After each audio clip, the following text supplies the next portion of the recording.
Hi, everyone. Welcome. My name is Jessica Gonzalez-Rojas. We're going to get started.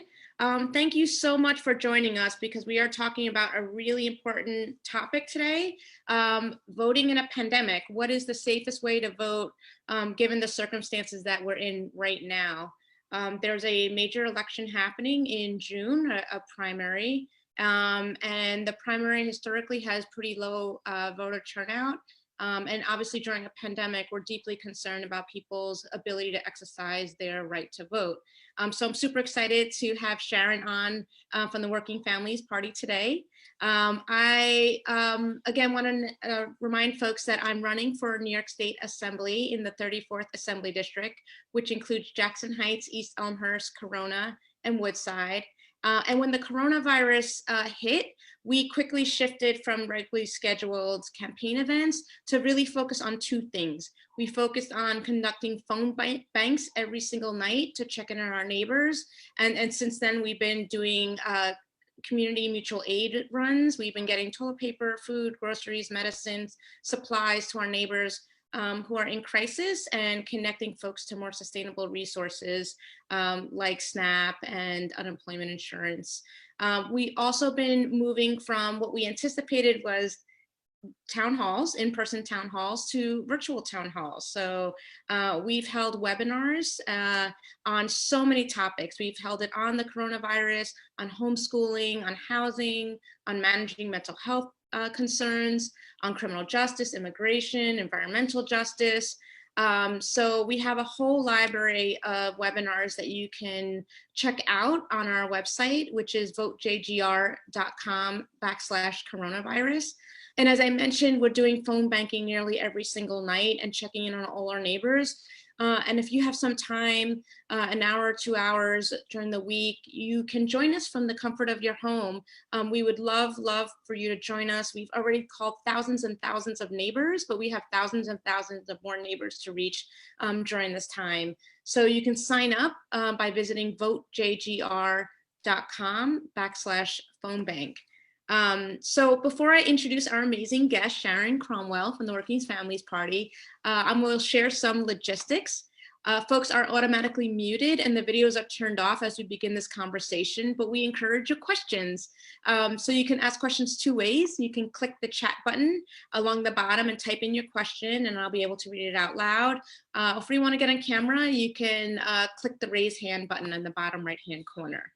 I'll be playing the role of Oprah, so feel free to begin to chat in questions as they emerge for you and make sure to weave them in the conversation. We're recording this video tonight and we'll be posting it on social media, and we are also live on Facebook. The posting will allow us to include the Spanish subtitles for our monolingual Spanish-speaking neighbors. And we'll also are live tweeting tonight in both English and Spanish. So please follow #JGRwebinar and retweet. And we'll definitely be wrapping up by 7 p.m. tonight so everyone can get back to their lovely evening. So I'm super excited to introduce Sharon Cromwell. She's the Deputy Director for the New York Working Families. She's a longtime activist and a political strategist. And today she's going to share information about the shifts that have happened given the coronavirus pandemic in order to be able to vote in the June 23rd primary. I first want to lift up the fact that our district, the 34th Assembly District, has historically low voter turnout rates. We'll have a graphic that'll pop up on the screen in a moment. Here you see that the communities that are most impacted by COVID, the communities of Corona, East Elmhurst, Jackson Heights, Elmhurst, right? Those communities have some of the lowest turnout rates. And this is for the general election. In the primaries, they're actually even lower. So I know for the 34th Assembly District, we see numbers hovering between 13 and 15% of the electorate.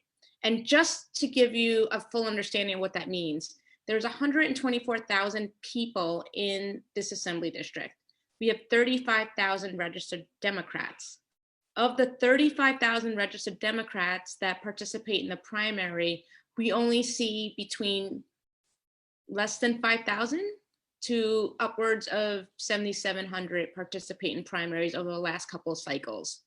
So that is abysmally low. And that means that only a handful of people are making the decision for the entire community. Because as you know, this is a very democratic community. And generally the person who wins a Democratic primary is very likely to win the general election. So the Democratic primary is so critical in this moment because oftentimes that's where the decisions are made. And if folks aren't engaged in the political process at that stage, they often lose the ability to make a choice because oftentimes there's not even another candidate running. So that's a big challenge and something that I want to elevate because we really want to encourage people who feel disenfranchised, right? Many of us feel disenfranchised. We haven't seen anyone who looks like us on the ballot, right? And especially in this district, we actually haven't had a primary for this particular position in over 12 years. So it's really important that representation, that we have folks who represent the values and the diversity of the community, because we know inequality kills, and we see it right here in this graphic. The places that are hardest hit has the lowest civic engagement and activity and voter turnout. So I think that's a really important distinction to make. I'm also so thrilled to have the support of the Working Families Party and to be on their line as well in the general election. So I'm super excited to have Sharon here, who I'm going to turn it over to. Sharon's really going to provide almost like a nonpartisan overview of what's happening, right? And making sure that we all have the tools and information that we need in order to participate in the election. So Sharon, I'll turn it over to you. And thank you so much for being with us on a beautiful Sunday afternoon. Thank you. No, it's exciting to be here. This is such an important topic for us to be speaking about.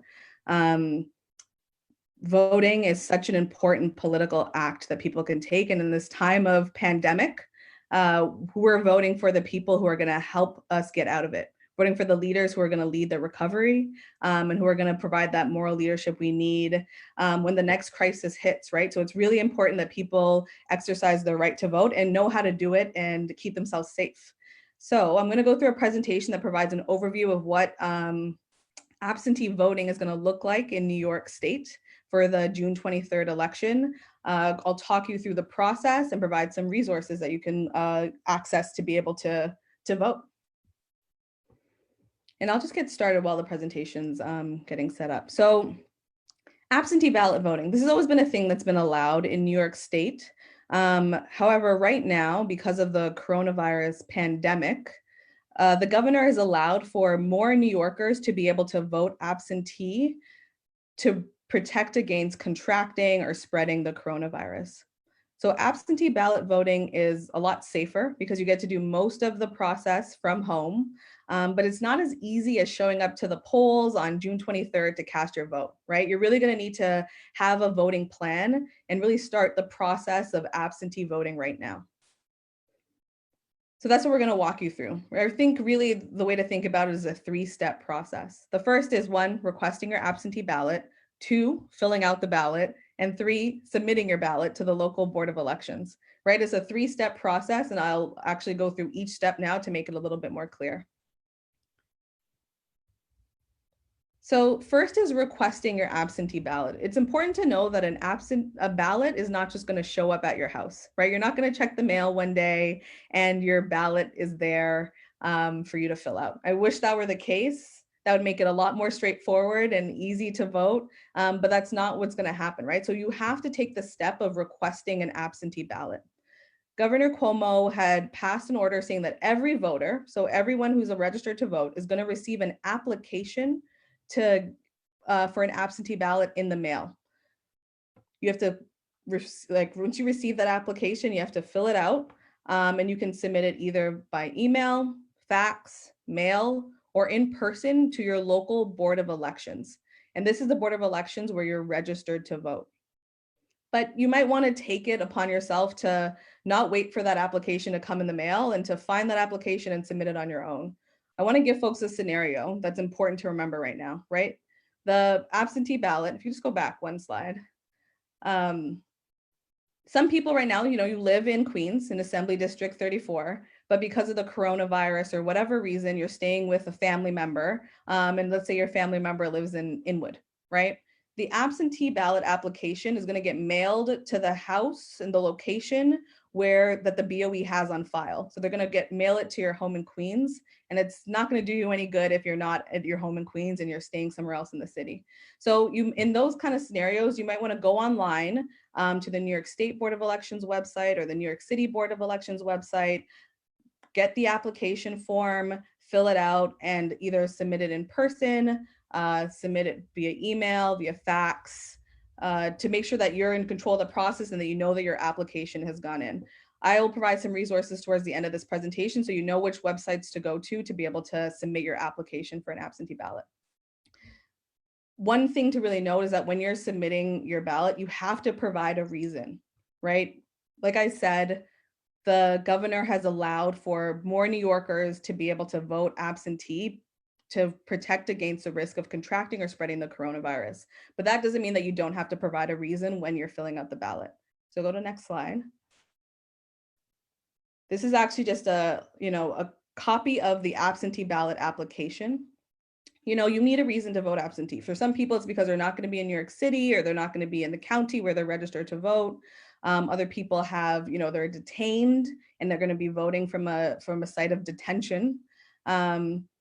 But if you would otherwise be going to the polls, showing up in person on June 23rd, if it wasn't for the coronavirus pandemic to vote, then you're going to pick temporary illness or physical disability. So that second option there, and you're going to say that is the reason why you're requesting an absentee ballot.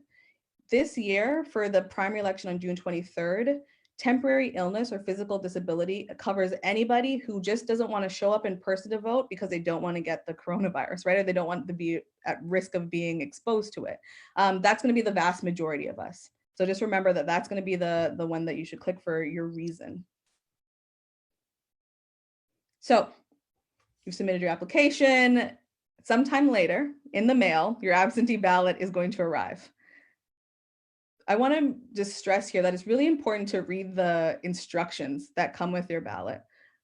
It is easy for a ballot that is cast absentee to be invalidated, right? So I really want to stress that folks should read the instructions. Don't overvote.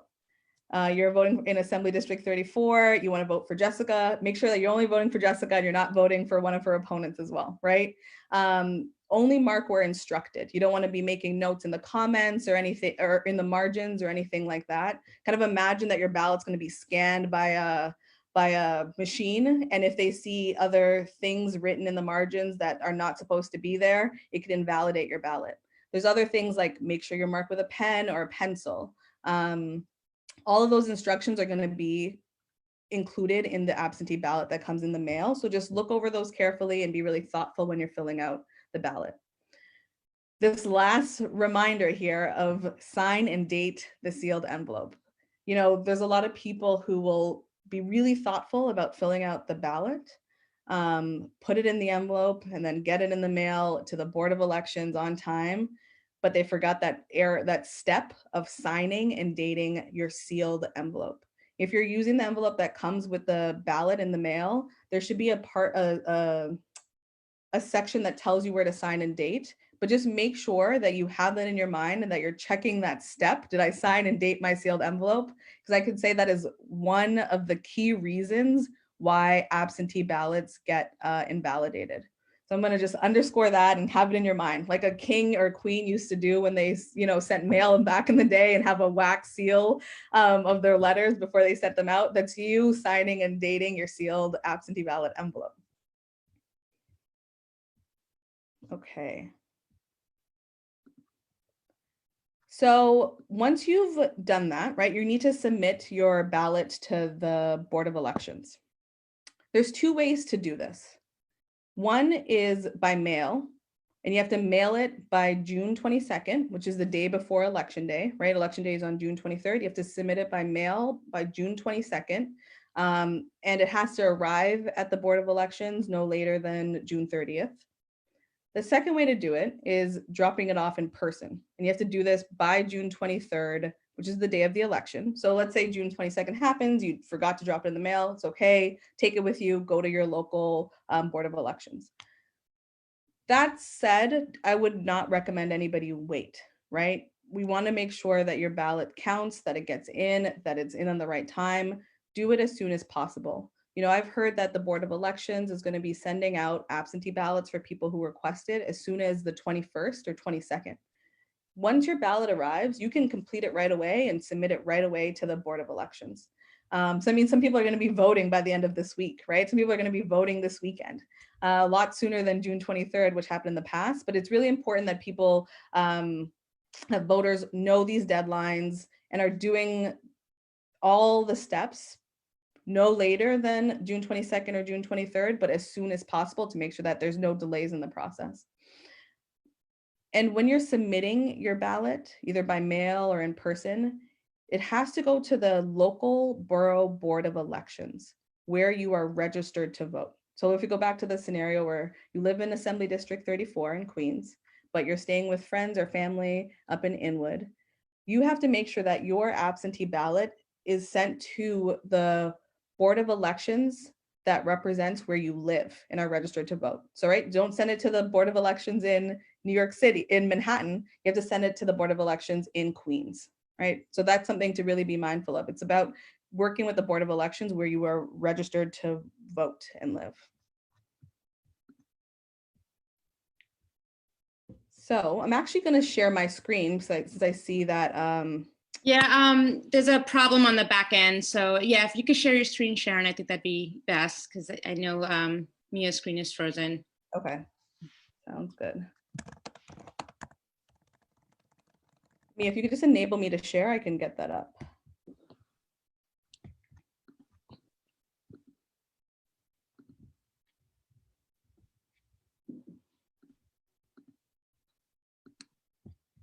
Okay, well, let me just keep going, and then we can make this information available afterwards for people who have questions so that you have it. And if Mia's screen is frozen, that means you won't be able to enable me to share. So that's totally fine, and we'll make this information available afterwards. So some deadlines, right? Deadlines to remember and to have in your mind when you're thinking about absentee voting. One, when it comes to applying for the ballot, that first step of requesting your absentee ballot, you want to make sure that you submit your application by mail, email, or fax no later than June 16th. So June 16th is the day that you want to make sure that your application for the ballot is in the mail, that you've emailed it to the Board of Elections or you faxed to the Board of Elections. If you miss that deadline, don't worry. You can still go in person to your local Board of Elections and submit your application in person. If you want to, minimize your risk of being in person, then again, June 16th is your day to get your application in. When it comes to submitting your ballot, the deadline to submit your absentee ballot by mail is June 22nd. So it has to be in the mail no later than June 22nd. And that's to make sure that the Board of Elections receives it no later than June 30th. If again, June 22nd comes and goes and you haven't mailed your ballot, you still have it, don't worry, you can still drop it off in person to your local Board of Elections. So that's it. That's the process, right? Request your absentee ballot, fill out your absentee ballot, mail, submit your absentee ballot. A 3-step process. It's not too complicated. It's just not the same thing as, waking up on June 23rd and be like, okay, I want to vote today. What's my plan? You really have to make a plan now, be thoughtful about the process. So here are some things to just remember, right? You have to apply for a ballot. Sadly, one is not going to show up at your door. You have to go through the process of applying for your ballot. When you do get the ballot, follow the instructions when completing it. You really want to be careful, thoughtful, and make sure that you are filling it out correctly. In the case that you make an error on the ballot or accidentally mark it, you can request a new one. That's okay. So just make sure you're thoughtful about filling it out. Sign and date the envelope before you mail it. Make sure that you take that step and that you double check that step. When you're submitting it to the Board of Elections, make sure it's the Board of Elections that lines up with where you are registered to vote. Track the deadlines. Know that you need to mail in your application by June 16th. You need to mail in your ballot by June 22nd. And talk to your neighbors about the process. Jessica, when you opened it up, you made a really good point that oftentimes people in our communities are not the ones who are voting, right? Are not necessarily the ones choosing who they want to represent them. And absentee ballot voting is only going to make this process a little bit harder, right? And so we really want to make it easy for folks, make it easy for your neighbors, and walk them through the process and talk to them about the deadlines, and share your plan with them, because I think that'll really make it easy for people to be able to figure out how to vote if they know someone who's doing it, who can help answer questions, and who's figured it out, right? So make sure you talk to your neighbors, your friends, your loved ones about the process. So some key resources that are going to help you through this, because I know I said a lot, is so I want to make sure you have the websites at the top of your mind of where you need to go, right? So the New York State Board of Elections, that's going to be a key website. It has forms for applying for the absentee ballot. It has step-by-step process of how you apply and then how you fill out the ballot. Also has information about county boards of elections, so you know where to send it to, who to call if you need help or need any additional information. And it has all the deadlines that we talked about today. All of those are on the website. If you're registered to vote in New York City Board of Elections is such a helpful website.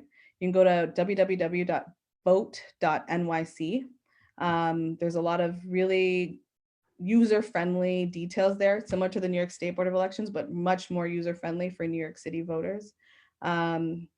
And thank you, Jessica, for sharing these links in the chat. These are really important. So you can actually, in New York City, instead of having to go to the process of printing an application form or faxing it or phoning to get one, the NYCabsentee.com allows you to apply for your absentee ballot online. It takes, I think, 45 seconds. It's a really straightforward process. You just go on this website, put in some information, and that's your application process. So I really recommend that if you are a voter registered to vote in New York City, which many of the people watching this are, go to that website, nycabsentee.com.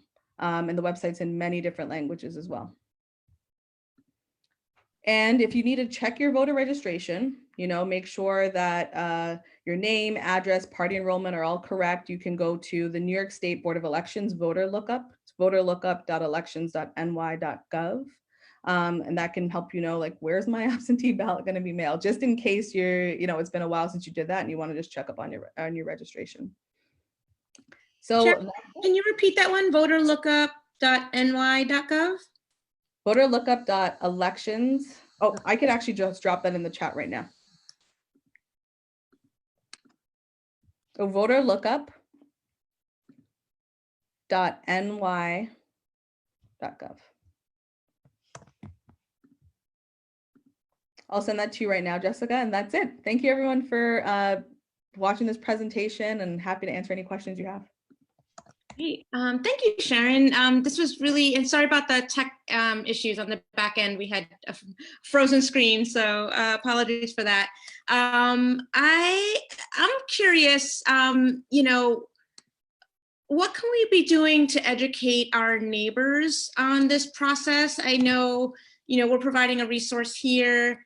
There's been quite a bit of misinformation because I think when the presidential primaries were initially canceled, it was like the primaries that canceled.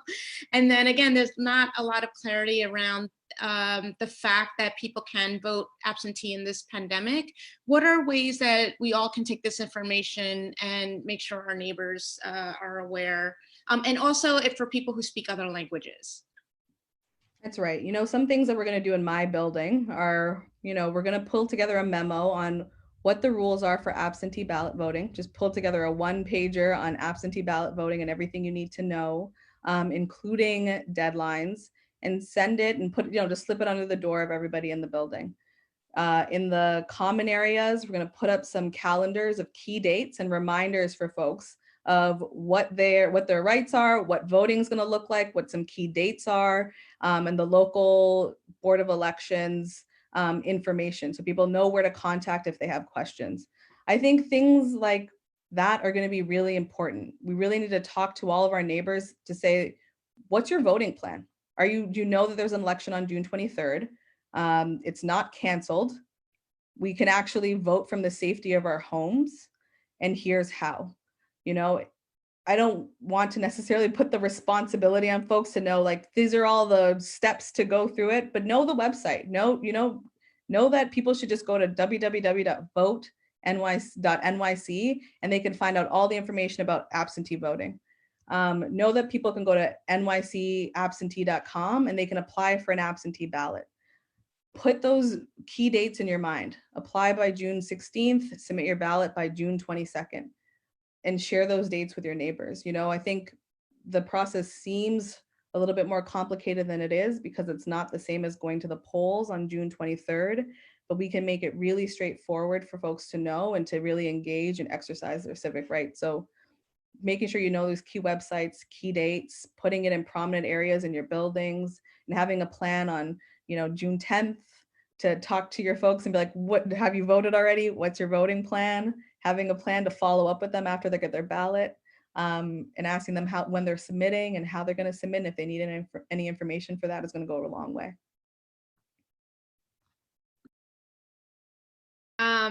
What, to be political here, right, and be a little frank, who benefits from lack of information, right? I think about incumbency and how, you know, there's often efforts to like not enfranchise people or have people feel inspired to vote. So what does this layer on top of a system that already sort of doesn't encourage voter turnout? Yeah, that's a really important question. I mean, if we take a step back even from knowing how to vote, I think the pandemic, the coronavirus pandemic, has made it so much harder for people who want to challenge the status quo, who say that the existing representatives and leadership are not fighting hard enough for our communities, and say like we need new leadership, we need bold leadership, we need leadership from our communities to represent our communities, right? We know that elections, you have to get your name out. People need to know who you are, need to know what you're about. You need to really introduce yourselves to voters. And now we have to social distance, and it's really required innovative ways of being in touch with voters. And I really commend you, Jessica, for putting on regular webinars, being all over social media, doing the mutual aid, doing the calls, because all of that's really important. And it's been challenging to shift the ways that we do electoral work under coronavirus. And so these are really important things, steps to be taking. But that's the thing, right? If voting becomes a little bit more confusing, that means the establishment is going to be that much more likely to stay in office. Mm-hmm. Oftentimes people vote for who based on name recognition, mm-hmm. right? And they vote on a name that they've heard before, someone who's already in office. Sometimes the people who are most motivated to vote are going to be voting for those established leaders. And making voting harder for people who really want change, who feel disillusioned, who don't think that their elected leaders are representing them, and have kind of lost hope in the system, but are maybe feeling encouraged by insurgent challengers who want to change the dialogue and make sure that our communities really have a voice in office. It could be harder for them to vote unless in a situation where absentee voting process is not broken down, made easy, made accessible, and meets the voters where they are. And so that's why we want to have this conversation today, to say it's not as easy as showing up to the polls, but it is easy. It is something that you can do. There is information in multiple different languages that's online. You have resources in the Working Families Party, in the candidates that are running in your district, at your local board of elections, to figure out what the process looks like and what steps you need to take and when. It's so important that we vote, right? We do not want to be stuck with a leadership that doesn't represent what the people actually want. And that's why we need to show up at the polls and do it in this non-traditional way for New York State, right? But we need to do it because we are electing the leaders that are literally going to be deciding what a recovery to coronavirus looks like. Mm-hmm. And you have to ask yourself, do you want the leaders who have allowed so many people in New York and across the country to die and be caught and catch this virus? Do we want leaders who don't allow for undocumented people in our communities to get recovery resources? Do we want leaders that are going to cut funding to hospitals and to schools in this time? Or do we want leaders that are going to be boldly fighting for working families, for undocumented people who can't vote, but who are a key part of our community, right? Do we want leaders who are going to be funding education, knowing that they're key community hubs? And so even though it might be a little bit harder now, more than ever is an important time for us to be voting and doing the 3 steps it takes to do it, to talk to our neighbors, to make sure that they know how to do it. Now it's urgently necessary that we take on that responsibility so that we're giving ourselves the ability to recover justly in the future. Yes, absolutely. I feel like that you hit on everything I care so deeply about, and I feel it's all the more urgent to have someone who reflects the values, the diversity, that looks and sounds like the community. This community is 88% people of color, nearly 60% Latinx, and we've never had a person of color, not a Latinx, not a woman, to reflect and represent this community. So. I know what it's like for undocumented communities to be left out. I've been fighting alongside them for decades, right? I've been fighting for worker rights and economic justice and women's rights and gender justice and criminal justice, right? These are all issues that are interconnected. And this moment shows and shines a spotlight on the inequities, right? And how people in prisons and jails are just sitting ducks waiting to be infected by COVID because we haven't had clemency. The budget that was passed, the austerity budget that was passed that our assembly member voted for, is cutting $10 million for Elmhurst Hospital in this moment, right? In healthcare, in Medicaid. Our schools are getting an additional $6 million cut in a moment where they're owed $12 million in this district. So yes, it's so important. And I'm so worried about participation because obviously, the virus has caused deep trauma in the community, right? Again, we're the epicenter of the epicenter. And we're in a very confusing system where, I really appreciate your presentation. It's very clear, 3 steps. But again, people have to wrap their minds around voting in a different way, and that there's a possibility of that this year. We have a question. If you could repeat you mentioned that there's a number of things that can disqualify a absentee ballot. Can you repeat what those were so people can be very mindful of how to make sure they don't accidentally disqualify themselves? Thank you, Jessica. Yeah, so that's a great question. That information, again, is going to come on the instructions that come with the ballot in the mail. Some things to be mindful of are writing where you're not supposed to write, right? Like sometimes you might make a note in the margin,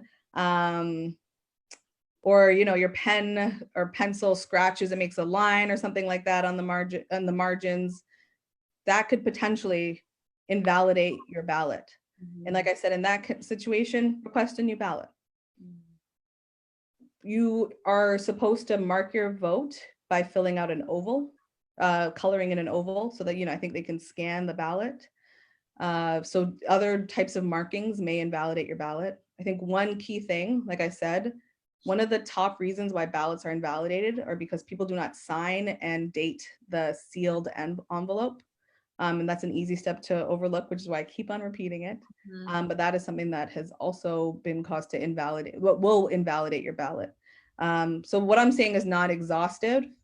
Really look at the instructions before you start completing your ballot.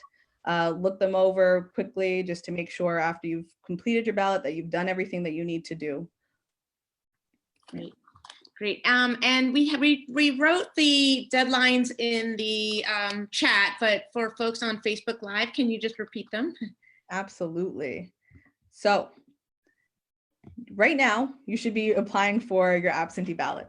Do that now, get it out of the way. Your deadline to apply for the absentee ballot is June 16th. If you want to mail your application, email, fax it. June 16th is the deadline to apply for the absentee ballot. If you miss June 16th, you can apply up until June 22nd, but that means you're going to have to go in person to your local board of elections and apply in person.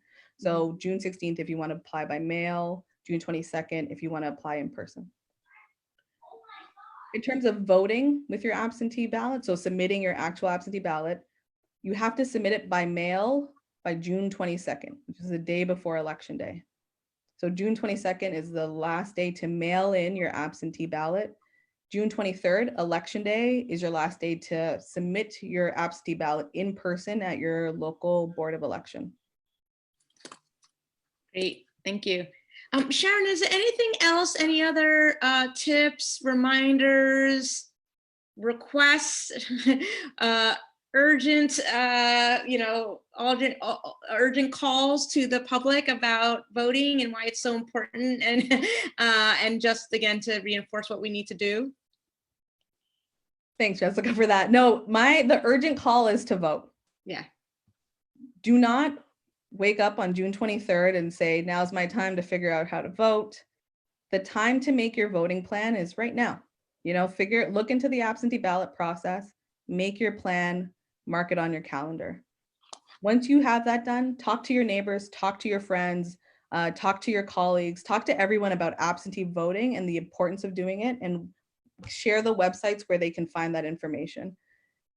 Both Jessica and I have made the strong plea that right now we need to have our voices heard. We need to do all we can to make sure that our state has a strong recovery, a fair recovery, an equitable recovery to COVID, and that we have the strong moral leadership to help lead this state and our communities when the next crisis hits. Voting might be a little bit harder right now, might take a little bit more planning, but it's so important that we do it. And in the long run, we've seen in other places that have vote at home policies and absentee voting policies that are more expansive, that voting turnout actually grows. So don't let absentee ballot voting become a barrier. Take the time to be safe at home, to social distance, but to still have your vote count. So learn about the process, do the process, mark it in your calendars, talk to your friends. Oh, and we do have a question. Will the polls be open on June 23rd? And just, I'm going to add to it. Are they still going to be required to provide all the language assistance and assistance for people with disabilities as they would under normal circumstances? Yes, I believe the answer is yes to all of that. I think there will be less, more limited, so not the same number of polling sites. That is something that everyone should look at your Board of Elections website to know where you can do in-person voting on June 23rd. Mm-hmm.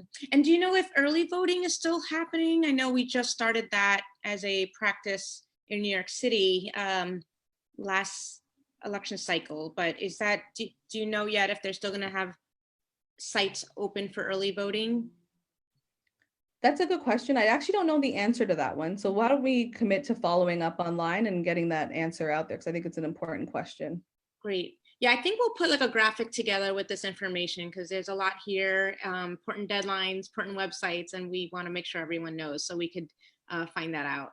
Yeah. Great. And any last words, Sharon, for folks? I just want to thank you, Jessica, for putting this on. I think it's so important that we are talking about and breaking down the absentee ballot voting process. It's been quite confusing. There's been a lot of changes last minute, so it's really important that we're having conversations like these. We're so excited at the Working Families Party to support your candidacy. We think you're going to be such a strong, amazing community leader, as you already are. So yeah, thank you for putting this on, and everyone please get out and vote. And getting out and vote is going to look like staying home and voting, which is just kind of it's pretty great. So thanks so much. Absolutely. Thank you, Sharon. This is wonderful. Again, I'm so grateful for the Working Family support. You've been amazing. We had Sochi on a few weeks ago to talk about the budget. So you guys have been just an amazing resource as well to the campaign and to the community. So I'm so grateful. Again, June 16th, request your ballot. Actually, request your ballot now. And again, the easiest site in New York City is the nycabsentee.com. It's super easy. There's a drop down for other languages on the right-hand corner, but it also at www.vote.nyc as well. So please do it now as soon as we hang up here. By June 16th, make sure you mail it in. before June 22nd, right? That seems very late. The election's June 23rd, but I guess it just needs to be postmarked by the 22nd. And again, thank you so much for joining us. Our next webinar will actually be a little bit of a new opportunity. I'm going to be honored by the Miss Foundation for Women. So they're doing a feminist block party. So it's going to be next Wednesday at 7 p.m. So we'll be sharing that information as well. So I hope folks can join us at the feminist block party. Hashtag Heroes Roar, I think is the hashtag. So thank you, Sharon. Thank you for joining us. Thank you, everyone. And have a wonderful evening. Good night. Good night. Bye. Bye.